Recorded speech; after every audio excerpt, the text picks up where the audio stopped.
नमस्कार, जय हिंद दोस्तों। मैं राजकुमार सिंह आपको अपने YouTube channel class work let's build yourself में आपका स्वागत करता हूं। जैसा कि हम जानते हैं कि नंबर ऑफ फैक्टर के हमने जो है थ्योरी पार्ट कंप्लीट कर लिए हैं। आज हम जो है इसके जो है कुछ न्यूमेरिकल लगा के इस टॉपिक को वाइंड अप करेंगे और जो है हमारा नंबर सिस्टम यहीं पे होता है ख़त्म। नंबर सिस्टम काफ़ी बड़ा था, हमने धीरे धीरे करके सारी चीज़ें जो है कुछ छूट ना जाए ऐसा ध्यान रखते हुए सारी चीज़ें कंप्लीट की हैं। अगला टॉपिक आपको क्या पढ़ना है ये आप कमेंट कर सकते हैं। अगर आप कोई पेपर जो है उसका सलूशन चाहिए कोई भी एग्ज़ाम का मैथ्स से रिलेटेड, ऐसा नहीं कोई बता दे सर इतिहास सॉल्व करा दीजिए, हिस्ट्री करा दीजिए, इंग्लिश करा दीजिए, नहीं, मैथ्स रिलेटेड अगर आपको कोई भी ऐसा लगता है कि इस एग्ज़ाम का जो है मुझे सलूशन चाहिए वो भी एक्सप्लेनेशन के साथ, तो आप कमेंट करें, वो आपके साथ साझा किया जाएगा। बाकी अगर आपको कोई नया टॉपिक पढ़ना हो तो आप उसको जो है कमेंट कर सकते हैं, और अगर नहीं करेंगे फिर तो हम नया टॉपिक खुद अपनी तरफ से लाएंगे। और आज जो है नंबर सिस्टम ख़त्म होगा। इसके पहले अगर आप नंबर ऑफ़ फैक्टर के जो है आज पहली बार देख रहे हैं तो नंबर ऑफ़ फैक्टर के इसके पहले वाला वीडियो जाके देखिए, जिसमें थ्योरी पार्ट में हमने सारी चीज़ें कंप्लीट करा दी हैं। अगर आप थ्योरी पार्ट भी ढंग से देख लेते हैं तो अब मैं ये कहता हूँ कि आपको न्यूमेरिकल लगाने की भी ज़रूरत नहीं पड़ेगी। अब आपकी जिम्मेदारी है कि उस टॉपिक को देखना। बिना लेट किए हम जो है आज की टॉपिक की तरफ बढ़ चलते हैं, क्योंकि पढ़ेंगे तभी तो बढ़ेंगे, पढ़ेगा इंडिया तभी बढ़ेगा इंडिया।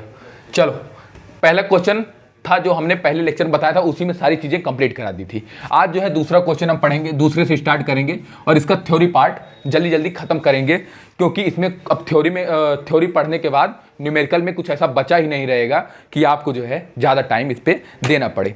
चलिए, आज का पहला क्वेश्चन रीड करिए और करने का प्रयास करिए।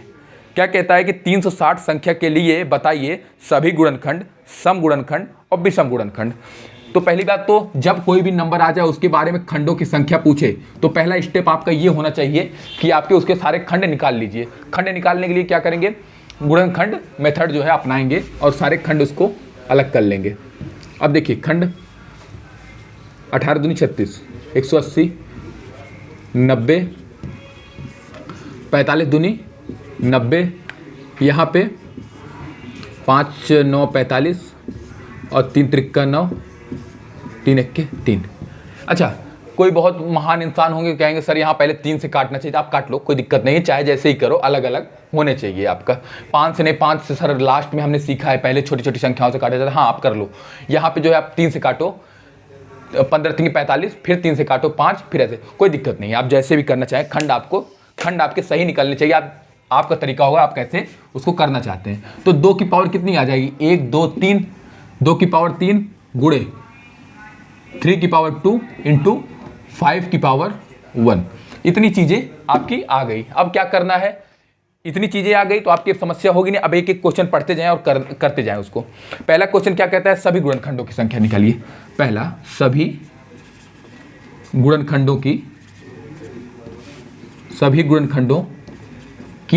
संख्या।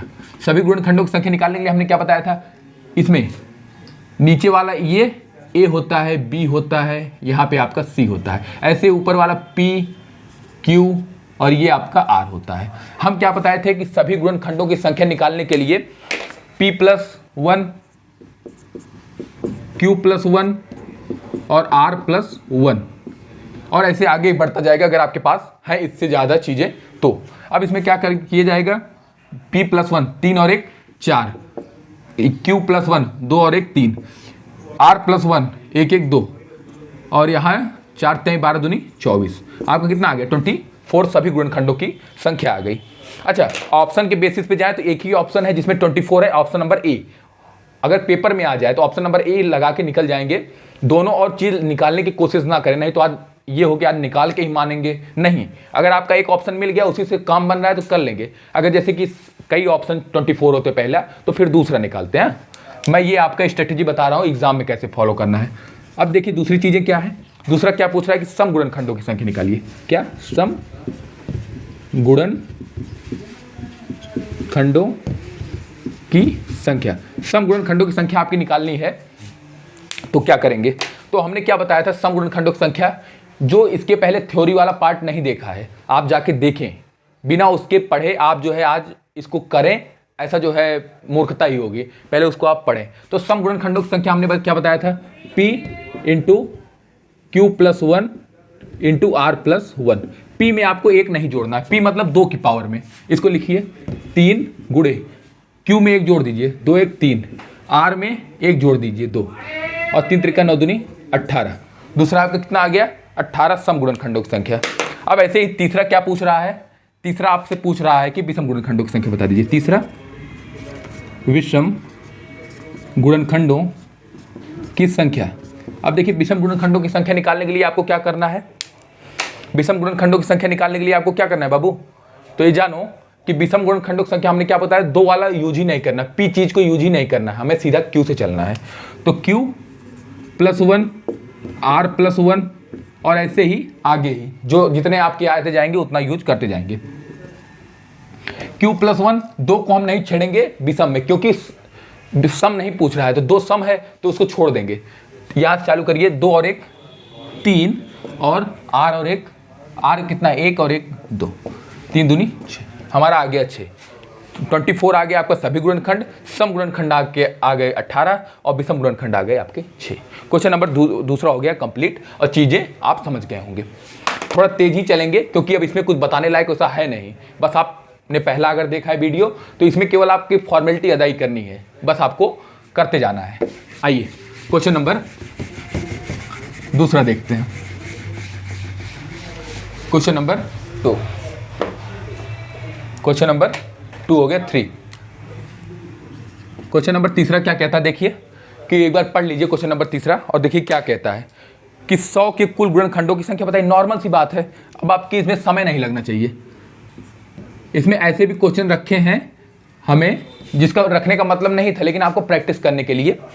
कुल गुणनखंडों की संख्या 100 का फैक्टर कर दीजिए कि 100, 50 दूनी 100 और 25, 50 हम 25 और 5 एकम 5।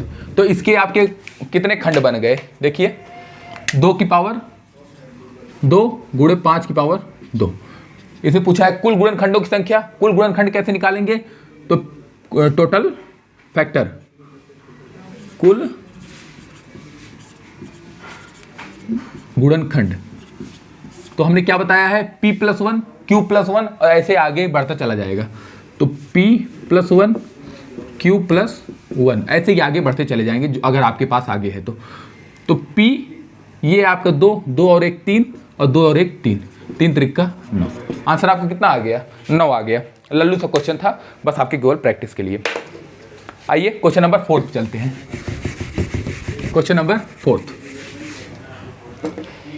चौथा क्वेश्चन देखते हैं क्या कहता है, एक बार पढ़िए, रीड करिए और करने का प्रयास कीजिए कि 60 के सम गुणनखंडों की संख्या, सम गुणनखंडों की संख्या बता देना है इनको। 60 के सम गुणनखंड आपको बता देने हैं।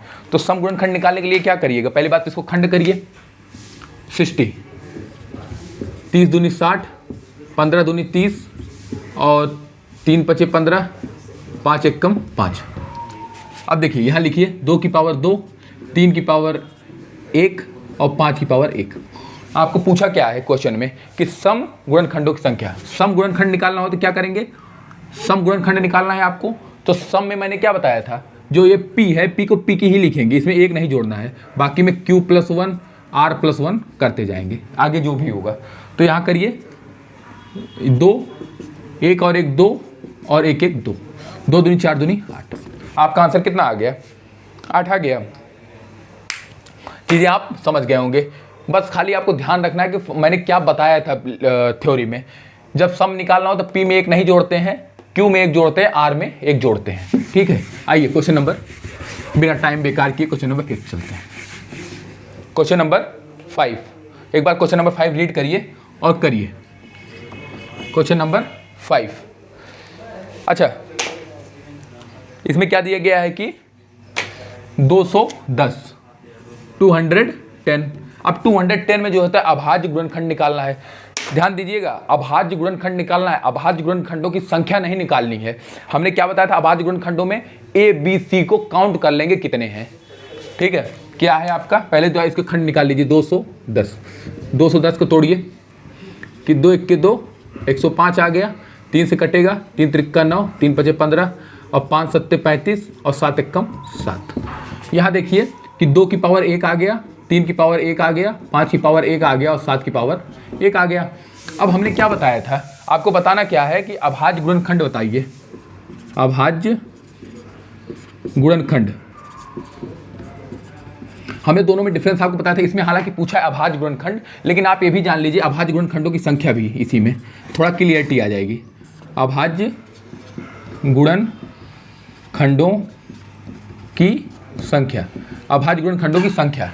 पहले क्या करेंगे, अभाज्य गुणनखंड, तो टोटल जितने भी अभाज्य खंड हैं ये A B C D P Q R S, ऊपर वाला P Q R S चलता है, नीचे वाला क्या चलता है A B C D, total जो है कितने हैं 2 3 5 और 7। इनको जोड़ना ओड़ना नहीं है, अभाज्य खंड में कितने अभाज्य खंड हैं तो 1 2 3 4 काउंट करके लिख दीजिए केवल, तो यहाँ पे 4 आ गए।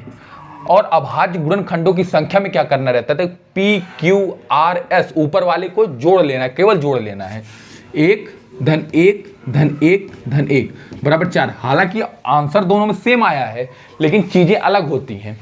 ऐसे क्वेश्चन आ जाए, मान लो ये निकाल चले आए, 4 आंसर आगे सही हो गया। कुछ ऐसी संख्या मान लीजिए यहाँ पावर 2 हो जाता, यहाँ पावर 2 होता, फिर आपका वेरी करने लगता। तो चीजें आप समझिए कि अभाज्य गुणनखंड, अभाज्य खंड पूछता है तो क्या A B C D जितने भी नीचे वाले हैं उनको काउंट करके कितना नंबर हुआ उसको लिख देना है। नीचे वाला अभाज्य गुणनखंड अगर निकालना हो की संख्या, तो पावर जो है पावर को जोड़ करके लिख देना है। ठीक है, क्वेश्चन नंबर 5 हुआ आपका कंप्लीट। क्वेश्चन नंबर आइए 7, सॉरी ये 6 था क्या, अच्छा 5 था। क्वेश्चन नंबर 6 आइए देखिए और करने का प्रयास कीजिए। थोड़ा तेज ही चलेंगे क्योंकि थ्योरी में कुछ है नहीं, मैं बार बार कह रहा हूँ कि नहीं तो लगे कि मास्टर बहुत तेज पढ़ा रहा है। मास्टर तेज नहीं पढ़ा रहा है, इसमें कुछ उतना खास है ही नहीं, क्योंकि थ्योरी पढ़ने के बाद इसमें कुछ बचा ही नहीं है कि आपको ज़्यादा रुक के समझाया जाए। आप बस थ्योरी देखिए एक बार, उसके बाद जो है क्वेश्चन आप खुद ब खुद चलेगा आपका, जैसे मक्खन जैसा नहीं चलता है फ्रैक्शन लेस सरफेस पे आप जैसे स्लिप करते हैं, उतनी तेज जो है क्वेश्चन जो है आपका लगता जाएगा। अब क्या कह रहा है, 1420 है। 1420 में क्या कह रहा है कि गुणनखंडों की संख्या बता दीजिए। तो गुणनखंडों की संख्या बता दीजिए आप।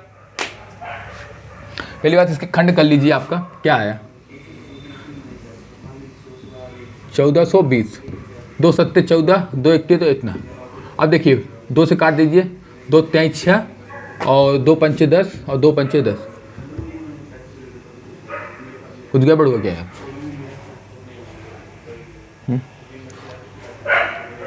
ठीक है, अब 5 से काटिए, 5 सत्ते 35, 5 1 5 और 71 से काटिए, 71 1 71। अब यहाँ पे क्या करना है आपको कि इसके बता देना है आपको गुणनखंडों की संख्या। तो 2 की पावर कितनी आ गई, 2 की पावर 2, 5 की पावर 1 और 71 की पावर 1। अब इनको सबको टोटल गुणनखंड चाहिए, तो पावर में 1 1 जोड़ करके सबको मल्टीप्लाई करिए। 2 और 1 3, 1 1 2 और 1 1 2, 2 दूनी 4, 4 3 12। आपका आंसर कितना आ गया, 12 आपका आ गया आंसर। चीज़ें कुछ नहीं थी, खाली आपको खंड करके देखना था। आइए क्वेश्चन नंबर 7 देखते हैं और इस टॉपिक के ख़त्म होने में एक क्वेश्चन और बढ़ाते हैं। ठीक है, क्वेश्चन नंबर 7 एक बार पढ़िए। और क्वेश्चन नंबर 7 जो था यूपीएसआई 2017 का क्वेश्चन है। क्या है, यूपीएसआई 2017 का क्वेश्चन है। ठीक है, क्वेश्चन नंबर कौन सा है, क्वेश्चन नंबर 7। एक बार आप रीड करिए क्वेश्चन नंबर 7 और करिए। क्वेश्चन नंबर 7 में क्या कह रहा है, क्वेश्चन नंबर 7 में है कुछ नहीं, केवल इसकी लैंग्वेज थोड़ा सा ऐसा है कि आदमी सोचने पर मजबूर हो जाए। क्वेश्चन क्या है कि 11,025 कह रहा है इसके गुणांकों की संख्या। गुणांक मतलब फैक्टर होता है, कोई दिक्कत नहीं है। टोटल नंबर कुल गुणनखंडों की संख्या निकाल दीजिए, वही गुणांक होता है। बस दिमाग मत लगाइए, इसमें वही है कि टोटल गुण, खाली उसको गुणांक इसलिए कहा है कि आप कंफ्यूज करने के लिए। पहले आप किससे काटेंगे, तो 5 से काट दीजिए, 5 दूनी 10 और 5 दूनी 10 और 5 25। फिर 5 से काटिए, 5 चौके 20 और 5 चौके 20, 5 एकम 5। अब 9 से काटिए, 3 से काट लीजिए, नहीं तो आप कहेंगे क्या है डायरेक्ट नोट से। 3 एकम 3 और 3 चौके 12 और 3 सत्ते 21 और फिर 3 से काटिए, 3 चौक 12, 3 9 27 और 7 7 49 और 7 एकम 7 आ गया। ठीक है, अब देखिए इसके कितने खंड बन गए, 5 की घाते छोटे से लिखना स्टार्ट करिए। जब भी आए आप या तो 3 से काटिए, पहले 3 से भी कटेगा तो छोटे से बड़े तरफ काटिए, दिक्कत नहीं होगी। अगर आप ऐसे काटते हैं कोई भी उठा के तो लिखिए क्रम से 3 की पावर 2, 5 की घाते 2 और 7 की घाते 2। अब टोटल गुणनखंडों की संख्या बताना है तो पावर में एक एक जोड़ करके सबका मल्टीप्लाई, 2 और 1 3, 2 और 1 3, 2 और 1 3, 3 त्रिका 9 त्रिक 27। बस इसमें क्या अलग था, तो इसमें अलग था आपका, क्या था अलग, तो इसमें अलग था आपका केवल और केवल गुणांक, लैंग्वेज अलग थी। तो आपको लैंग्वेज में कंफ्यूज नहीं होना है। इसके बाद वाला क्या है, क्वेश्चन नंबर 8। क्वेश्चन नंबर 8 क्या कहता है कि उसमें भी देखिए बहुत लल्लू सा क्वेश्चन, देखिए यूपीएसआई 2017 के क्वेश्चन में आया था पेपर में कि 60 के गुणनखंडों की संख्या निकालिए। क्या आप 60 के गुणनखंडों की संख्या नहीं निकाल सकते हैं? बताइए कि आप 60 के गुणनखंडों की संख्या नहीं निकाल सकते हैं? तो निकाल सकते हैं भाई, क्यों नहीं निकाल सकते हैं। लिखिए 60 के गुणनखंडों की संख्या, तो 60 के फैक्टर कर लीजिए। 60 यहाँ 30 आ जाएगा, 15 दूनी 30 आ जाएगा और 3 पचे 15 आ जाएगा, 5 एक कम 5 आ जाएगा। और यहाँ पे क्या आ जाएगा, 2 की पावर 2, 3 की पावर 1 और 5 की पावर 1। अब देखिए टोटल गुणनखंड कितने हो जाएंगे, 2 और 1 3 और 1 1 2 और 1 1 2, 2 दूनी 4 3 12। आंसर आपका कितना आ गया, 12 आ गया। आंसर बी आपका सही हो गया। बस इसमें गुणनखंड निकालना था और ये भी यूपीएसआई 2017 का क्वेश्चन है। आइए क्वेश्चन नंबर 9, क्वेश्चन नंबर 9 देखते हैं और करते हैं। क्वेश्चन नंबर 9 क्या कहता है, क्वेश्चन नंबर 9, क्वेश्चन नंबर 9 में क्या कह रहा है कि 1728 में विभाजक की संख्या निकालिए। अच्छा, विभाजक जब पूछे ना तो विभाजक वही है, विभाजक की संख्या मतलब टोटल गुणनखंड निकालने हैं आपको। ज़्यादा उसमें कंफ्यूज मत होइए कि क्या करना है क्या नहीं, कि 1728 लैंग्वेज खाली चेंज की गई है। अब 1728 की आप खंड करिए और आप जो है इसको निकालिए। अच्छा, मैं इसको डायरेक्ट लिखूंगा, आपको खंड इसके खुद करने पड़ेंगे, ठीक है। 2 की पावर 6 और 3 की पावर 3। अब आप इसको कर लीजिएगा, कैलकुलेशन करने से कोई मतलब नहीं निकलेगा। टोटल गुणनखंड कितने होंगे, तो 6 1 7 और 3 1 4, 7 चौक 28 इसके आपके आंसर आ गए, ठीक है। 9वां क्वेश्चन हो गया आपका क्वेश्चन नंबर 10। क्वेश्चन नंबर 10 भी आपका यूपीएसआई 2017 का क्वेश्चन है। थोड़ा तेज चल रहे हैं, इसका कारण ये है कि न्यूमेरिकल में कुछ दम नहीं है, इसीलिए हम थोड़ा सा तेज चल रहे हैं। डर का माहौल ना रहे कि इतना तेज चल रहे हैं रॉकेट की स्पीड से, तो स्पीड नहीं है, चीज़ों में कुछ है नहीं, ठीक है। अब क्या कह रहा है कि 250 250 के विभाजक की संख्या निकाल देनी है। विभाजक मतलब गुणनखंड, और 250 का आप जो है खंड निकाल लीजिएगा कि 2 की पावर 1 आ जाएगा और 5 की पावर 3 आ जाएगा। टीचर मेहनत नहीं करेगा, इतनी में मेहनत करके बता चुका है आपको चीज़ें कैसे निकलेंगी, तो ठीक है। यहाँ जो होता है 2 की पावर 1 आ गया और 5 पावर 3, और टोटल गुणनखंड कितने हो जाएंगे, 2 1 और 2, 1 1 2 और 3 और 1 4, 4 3 12 आपका आंसर हो जाएगा। 4 3 12, 4 3 12, 4 दूनी 12 होता ही नहीं, 4 दूनी 8 होता है, तो आपका 10वें में कितना आ गया 8। ऐसे ऐसे लल्लू लल्लू क्वेश्चन पेपर में टपक पड़ते हैं, तो आपको बस खाली पता हो चीज़ें कैसे करनी है तो आप कर ले जाएंगे। क्वेश्चन नंबर 11, लास्ट के 3 क्वेश्चन आपके और बचे हैं, बस इसके बाद जो है आपका ये टॉपिक वाइंड अप होता है। क्या होता है, आपका टॉपिक वाइंड अप होता है, क्लोज होता है, और नंबर सिस्टम भी क्लोज होता है यहीं पे। क्वेश्चन नंबर 11 क्या कहता है कि 240 के अभाज्य गुणनखंड निकाल दीजिए। 240 के 240 के क्वेश्चन निकाल दीजिए। तो देखिए 240 के क्या पूछा है, 240 के अभाज्य गुणनखंडों की संख्या पूछा है इसमें। तो 2 2 1 के 2 2 दूनी 4, ये हो गया आपका, ये आपका 60 हो गया, ये आपका 30 हो गया, ये आपका कितना हो गया 15, और ये आपका कितना हो गया 3 5 15 और 5 1 5 हो गया। अब यहाँ पे आपका लिखिए 2 की पावर 4 और 3 की पावर 1 और 5 की पावर 1। अब आपका पूछा क्या है, अभाज्य गुणनखंडों की संख्या, तो पावर को सबको जोड़ लीजिए। 4 धन 1 धन 1, 4 1 5 1, 4 1 5 1 6, आंसर कितना आ गया 6। ठीक है, अब आइए क्वेश्चन नंबर 12 पे। आज का ये सेकंड लास्ट क्वेश्चन है, इसके बाद जो होता है ये टॉपिक होगा ख़त्म। अगर आप इस पे कहते हैं कि नए टॉपिक कोई आप सजेशन देते हैं कि सर ये पढ़ा दीजिए, इसको मुझे ज़रूरत है, तो वो टॉपिक पढ़ाया जाएगा, नहीं तो फिर तो मैं कुछ नए टॉपिक के साथ आऊँगा। और आपका आज नंबर सिस्टम यही जो होता है क्लोज। आज का 2 क्वेश्चन और देखिए, बस काम ख़त्म। ये क्वेश्चन आप थोड़ा ध्यान से देखिए, ये क्वेश्चन अभी तक के क्वेश्चन से थोड़ा सा अलग वैरायटी का है, तो इसको ध्यान से आप देखिए। पूछ रहा है अभाज्य गुणनखंडों की संख्या बता दीजिए। इसमें क्या अभाज्य गुणनखंडों की संख्या बता दीजिए। ये आपका आता है 30 की पावर 15 और 22 की पावर 11 और आपका आता है 15 की पावर 24।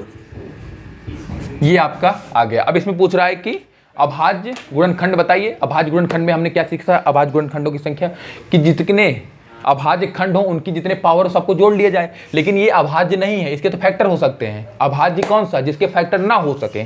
तो इसको इस फॉर्म में करेंगे कि इसके फैक्टर होना बंद हो जाए। देखिए 30 को क्या हम ऐसे लिख सकते हैं कि 2 गुणे 15। नहीं आपको समझ में आ रहा है, ऐसे कर लीजिए ना, 30 15 दूनी 30, 3 पचे 15 और 5 एकम 5। मतलब इसको 2 गुणे 3 गुणे 5 लिख सकते हो, गुणे 15। अब यहाँ पे क्या 2 गुणे 11 लिख सकते हो, 11 दूनी 22। अब देखिए 15 को क्या लिख सकते हो, 3 गुणे 5 की पावर 24। अब देखिए सबको अलग अलग कर लीजिए। 2 की पावर 15 ये अलग हो जाता है, कोई दिक्कत नहीं। जो नहीं जानते जान लीजिए। गुणा में अगर जो होता है पावर लगा है तो उसको हम अलग कर सकते हैं। कोई रॉकेट साइंस नहीं। जो नहीं जान रहे, जो पहली बार है, वो जानिए कि इसको अलग कर सकते हैं कि 2 की पावर 11 गुणे 11 की पावर 11 गुणे 3 की पावर 24, 5 की पावर 24। अब 2 की पावर को सबको ऐड कर लीजिए। गुणम घातें जुड़ती हैं तो 2 की पावर कितनी हो जाएगी? 15 और 1 6 और 26। अब 3 की पावर को एक साथ ऐड कर लीजिए। 15 ये है और 24 ये है। 3 घाते 29, 29 नहीं 39, 5 4 9 और 2 1 3। अब यहाँ देखिए 15 और 24, 5 39 और 11 की पावर 11। अब देखिए अभाज्य गुणनखंडों की संख्या में क्या होती है? सभी के पावर को ऐड कर लिया जाता है। सभी की पावर को ऐड कर लीजिए। 26 प्लस 39 प्लस 39 प्लस 11, इन सब के पावर को ऐड कर लीजिए। 9 और 1 10 और 9 19 और 5 25, 3 2 5 1 6 3 9 10 और 1 11, 115 आपका आ गया। चीज़ें इसमें कुछ नहीं थी, खाली आपको फैक्टर करना था। आइए आज का लास्ट क्वेश्चन और इस टॉपिक का लास्ट क्वेश्चन देखते हैं। ये क्वेश्चन थोड़ा सा इंपॉर्टेंट है। लास्ट वाला क्वेश्चन आज का ये जो है आपका इंपॉर्टेंट इसलिए है कि अगर ये मेथड से करना बैठ जाएंगे तो आप जो है इसको सॉल्व करने में 5-7 मिनट ले ही लेंगे, जो आपके व्यर्थ चले जाएंगे। बस एक बार आप सीख लीजिए इस क्वेश्चन को करने का तरीका। Question number 13। क्वेश्चन 13 क्या है? और ये क्वेश्चन जो होता है आरआरबी ग्रुप डी में आया हुआ है। आरआरबी ग्रुप डी का क्वेश्चन है आपका। ये 2017 का क्वेश्चन है। आप एक बार ध्यान से इसको समझ लीजिए। क्या कह रहा है कि निम्न में से कौन सी संख्या जो होता है गुणनखंडों की संख्या सम संख्या होगी? तो सम संख्या निकालने के लिए आप पहली बात ये जानिए, यहां देखिए 2 की पावर 2 और 3 की पावर 2 और 4 की घाते 2, जिनके बस आप इतना ध्यान रख लीजिए इसमें कि जो स्क्वायर के फॉर्म में है, जो स्क्वायर के फॉर्म में है,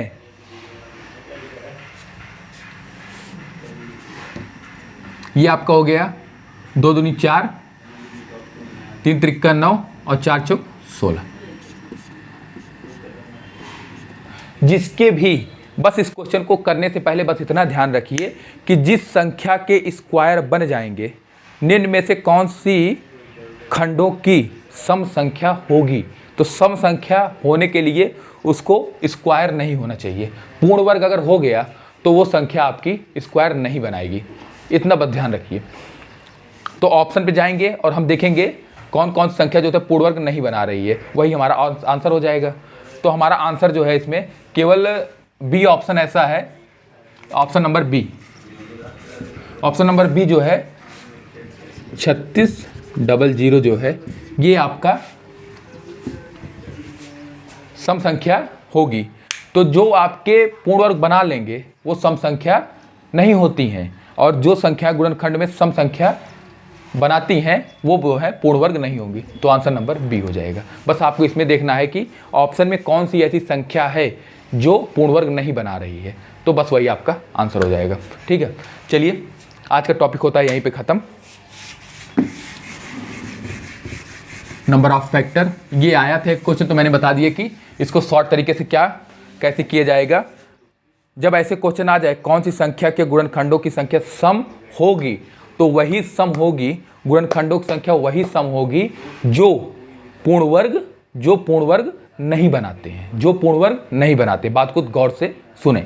चलिए नेक्स्ट टॉपिक पर हम चलें।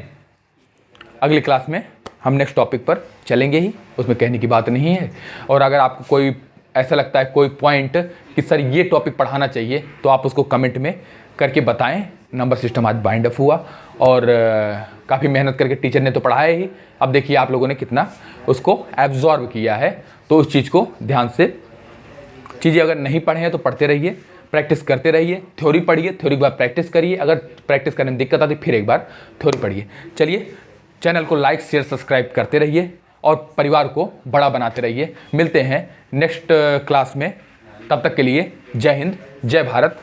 माँ बाप की इज्जत करें।